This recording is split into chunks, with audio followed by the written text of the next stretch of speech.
नमस्कार दोस्तों, अर्जुना क्रिएशन के पॉडकास्ट में आपका स्वागत है। हम सुन रहे हैं काल रेखा का रहस्य। तो चलिए शुरू करते हैं आज का एपिसोड। एपिसोड 1, अंतरयुग का रहस्य। शक्ति की प्यास कभी नहीं बदलती।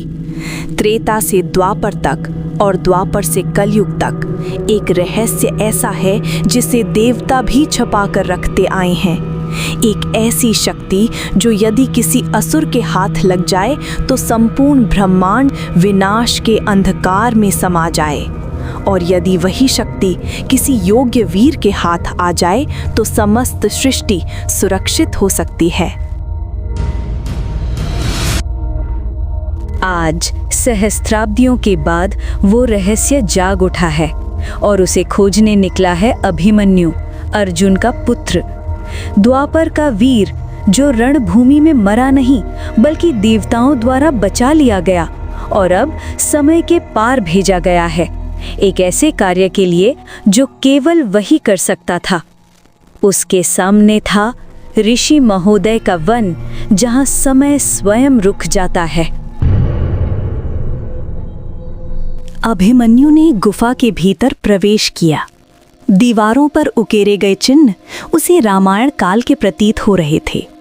एक प्रतीक अग्नि जैसा परंतु ठंडा, एक आभा चंद्रमा जैसी परंतु प्रचंड, और फिर उसे दिखा एक उज्जवल क्रिस्टल जो अंधेरे में भी सूर्य की तरह दमक रहा था। ऋषि की आवाज गूंजी, वीर अभिमन्यु, ये है विश्वकोश, अंतरयुग की शक्ति। ये शक्ति ना द्वापर की है ना त्रेता की, ये ब्रह्मा द्वारा रचा गया सार है जो सृष्टि के संतुलन को नियंत्रित करता है।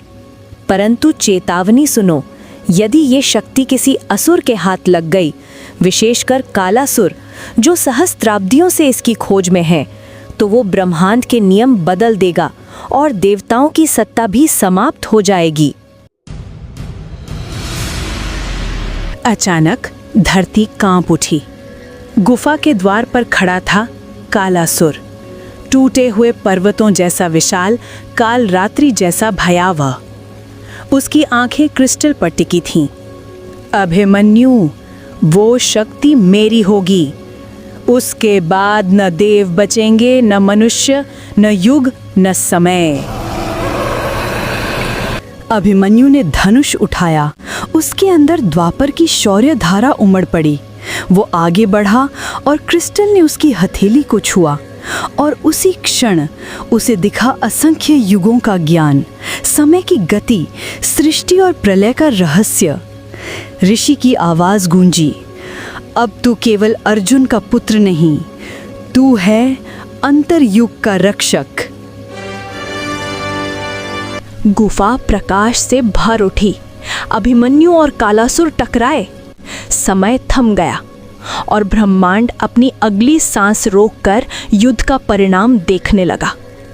ये युद्ध केवल दो योद्धाओं का नहीं बल्कि संपूर्ण सृष्टि का था। धन्यवाद। ये एपिसोड यहीं खत्म होता है। आपको ये एपिसोड कैसा लगा ज़रूर बताएं और अगले एपिसोड के लिए मेरे साथ बने रहें। तब तक के लिए आप अपना ख्याल रखें।